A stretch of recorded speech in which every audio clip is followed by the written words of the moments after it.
Welcome to Chillin' 101. We hope this video helps. You start by confirming prerequisites.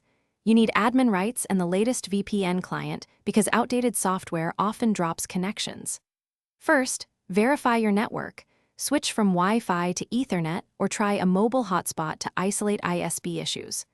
Once done, briefly disable firewall or antivirus to rule out interference, then add the VPN to exceptions so it isn't blocked. Make sure your login credentials are correct and that your account isn't expired. These simple checks prevent wasted time later. Next, dig into diagnostics to find the root cause. Switch VPN protocols. Try OpenVPN, IKEV2, then WireGuard, because different protocols handle NAT and lossy networks differently. Look at client logs, OS event logs, and router logs for timeout or authentication errors to pinpoint where the drop occurs.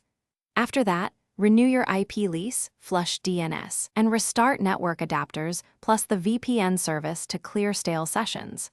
If the issue is intermittent, schedule continuous ping or VPN keep-alive tests to reproduce the disconnect.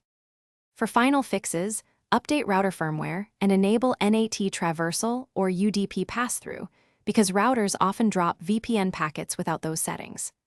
Adjust MTU down to around 1,400 if fragmentation causes disconnects, and enable keep-alive or auto-reconnect in the client so transient outages don't sever the session. If needed, use split tunneling to reduce load on the tunnel. If problems persist, gather logs with timestamps and contact the VPN provider so they can correlate server-side events.